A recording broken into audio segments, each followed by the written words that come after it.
Hello students, आपके अपने इस चैनल वावा टॉक्स में आपका स्वागत है।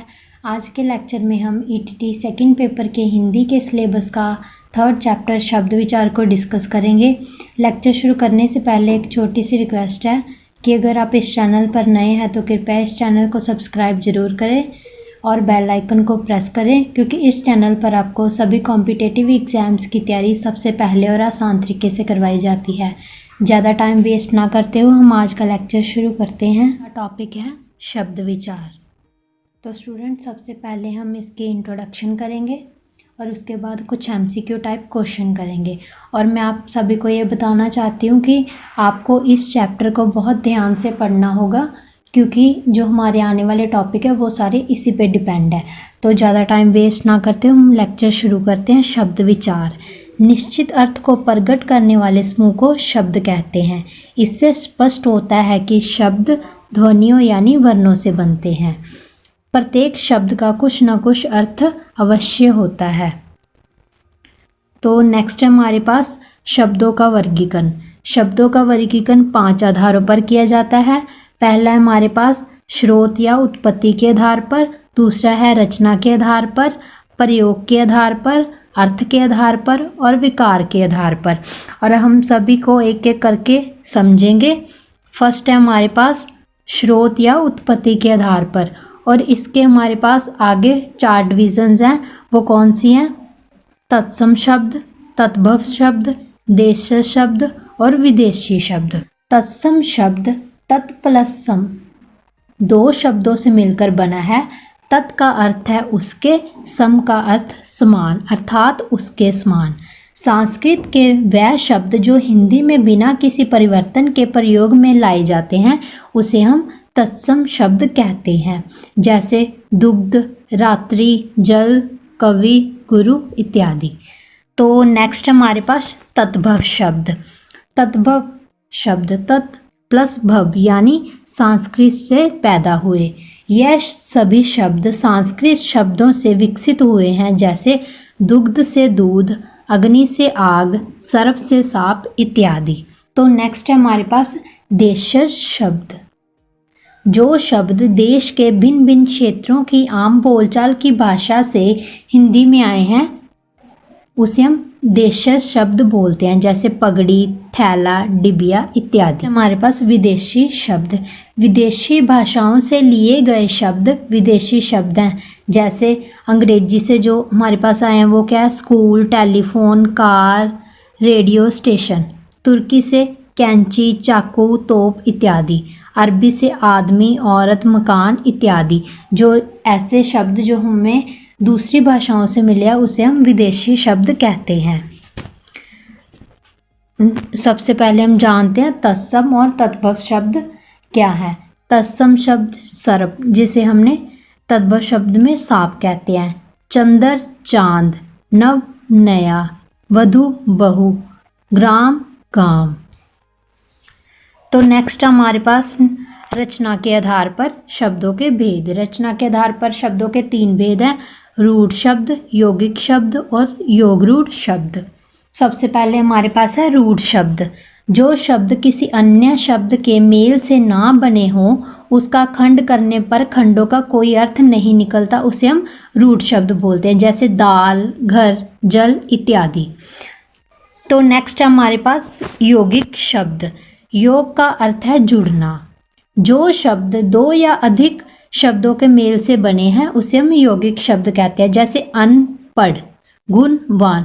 इन दोनों का कुछ ना कुछ अर्थ भी बनता है और एक दूसरे से जुड़ के बने हैं, वो यौगिक शब्द हैं। नेक्स्ट है हमारे पास योगरूढ़ शब्द। कुछ यौगिक शब्द ऐसे होते हैं जिनका अर्थ रूढ़ हो गया है तथा वह व्यक्ति विशेष या वस्तु विशेष के लिए प्रयोग किए जाते हैं, जैसे चारपाई। तो इसका अर्थ है चारपाई वाली खाट। तो नेक्स्ट है पंकज। पंख मतलब कीचड़, अज मतलब जन्मा, तो इसका शब्द मतलब कमल। तो नेक्स्ट है हमारे पास प्रयोग के आधार पर शब्द के भेद। प्रयोग के आधार पर हमारे 2 भेद हैं: विकारी शब्द और अविकारी शब्द। सबसे पहले हमारे पास विकारी शब्द।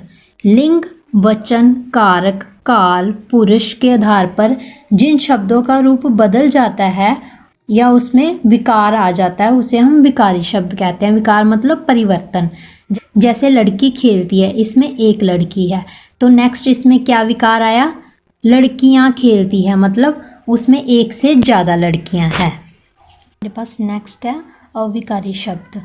लिंग, वचन, कारक इत्यादि के आधार पर जिन शब्दों के रूप नहीं बदलते यानी जिसमें कोई परिवर्तन नहीं आता उसे हम अविकारी शब्द कहते हैं। जैसे समुच्चय बोधक और संबंध बोधक। तो नेक्स्ट है हमारे पास अर्थ के आधार पर शब्दों के भेद।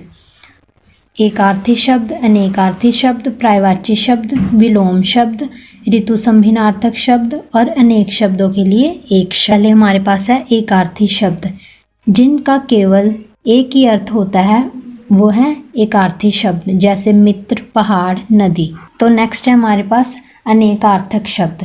जो शब्द एक से अधिक अर्थ देते हैं उसे हम अनेकार्थक शब्द कहते हैं, जैसे पत्थर, पत्ता, चिट्ठी, भेद, रहस्य। तो नेक्स्ट है हमारे पास पर्यायवाची शब्द। जो शब्द समान अर्थ बताते हैं उसे हम पर्यायवाची शब्द कहते हैं, जैसे दिवस, वार, दिन इत्यादि, तन, काया, शरीर इत्यादि। नेक्स्ट है हमारे पास विलोम शब्द। जो शब्द एक दूसरे का विपरीत अर्थ प्रकट करें, जैसे आय, व्यय, वरदान, अभिशाप, एकता, अनेकता। तो नेक्स्ट है हमारे पास ऋतु संभिन्नार्थक शब्द।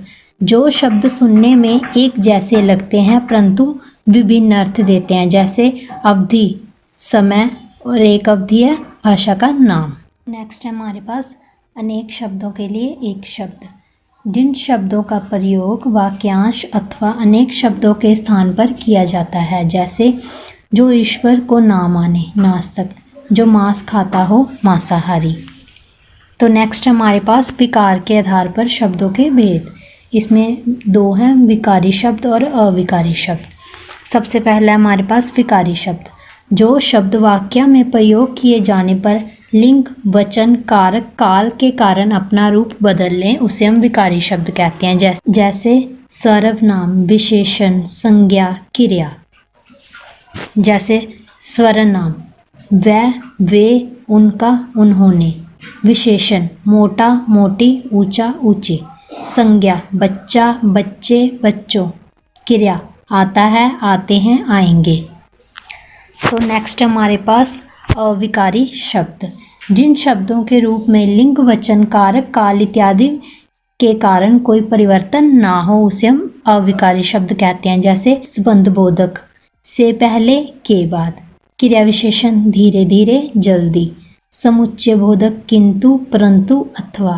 नेक्स्ट है विषयादि बोधक, अरे, ओ, वाह। तो नेक्स्ट हम कुछ MCQ टाइप क्वेश्चन करेंगे जो कि आपके एग्जाम्स के पॉइंट ऑफ व्यू से बहुत ही महत्वपूर्ण है। तो हमारा फर्स्ट है वर्णों का सार्थिक समूह कहलाता है। तो हमारे पास ऑप्शन है वर्ण, वाक्य, शब्द और वर्णमाला। तो इसका राइट ऑप्शन क्या है? शब्द। जैसे कोई भी दो वर्ण है, जैसे क प्लस ल, तो ये क्या बना? कल। और कल का कोई ना कोई अर्थ है, तो जो वर्णों का सार्थिक समूह है वो शब्द बनते हैं, तो जिस शब्दों का कोई ना कोई अर्थ होता है। तो नेक्स्ट हमारे पास जो शब्द संस्कृत भाषा से ज्यों से त्यों हिंदी भाषा में प्रयोग किए जाने लगे, तो हमारे पास ऑप्शन है देशज, तत्सम, विदेशी और तत्भव। तो हमारा राइट आंसर है देशज शब्द। तो हमारा नेक्स्ट है तत्भव शब्द किस आधार पर शब्द का भेद है। तो हमारे पास ऑप्शन है अर्थ, रचना, प्रयोग और उत्पत्ति। तो हमारा राइट ऑप्शन क्या है? ऑप्शन नंबर 3, प्रयोग के आधार पर। नेक्स्ट है हमारे पास उज्ज्वल का सही तत्भव शब्द है। तो हमारे पास ऑप्शन है उजियारा, उजागर, उजला और उज्ज्वलता। तो हमारा राइट ऑप्शन क्या है? ऑप्शन नंबर 1 उजियारा। नेक्स्ट है प्रयोग के आधार पर शब्द के भेद होते हैं। ऑप्शन है हमारे पास विकारी, अविकारी, शब्द, अर्थ, विलोम, पर्यायवाची, विलोम और एकार्थी। तो हमारा राइट आंसर क्या है? विकारी और अविकारी। तो नेक्स्ट हमारा क्वेश्चन है रचना के आधार पर शब्द के भेद। तो ऑप्शन है हमारे पास 1, 2, 3, 4। तो हमारा राइट ऑप्शन क्या है? 3। नेक्स्ट है हमारे पास तत्भव शब्द किस आधार पर शब्द का भेद है। तो हमारे पास ऑप्शन है रचना, अर्थ, प्रयोग और उत्पत्ति। तो हमारा राइट आंसर क्या है? उत्पत्ति के आधार पर। लास्ट क्वेश्चन है कौन सा शब्द रूढ़ शब्द है। हमारे पास ऑप्शन है पाठशाला, पुस्तक, पंकज और पुस्तकालय। तो हमारा राइट ऑप्शन क्या है? पुस्तक। आज के लेक्चर में हमारे इतने ही जो एमसीक्यू टाइप क्वेश्चन है वो होंगे और नेक्स्ट और भी एमसीक्यू टाइप क्वेश्चन हम आपको प्रैक्टिस सेट में प्रोवाइड करेंगे। आई होप कि आप सभी को आज का लेक्चर समझ आया होगा। अगर फिर भी किसी भी स्टूडेंट को कोई भी दिक्कत होती है तो आप हमसे कंसल्ट कर सकते हैं। और जो भी स्टूडेंट टेलीग्राम और व्हाट्सएप ग्रुप में ज्वाइन नहीं है, ज्वाइन होना चाहते हैं, उसका लिंक आपको डिस्क्रिप्शन बॉक्स में मिल जाएगा। और मिलते हैं नेक्स्ट वीडियो में। Thank you.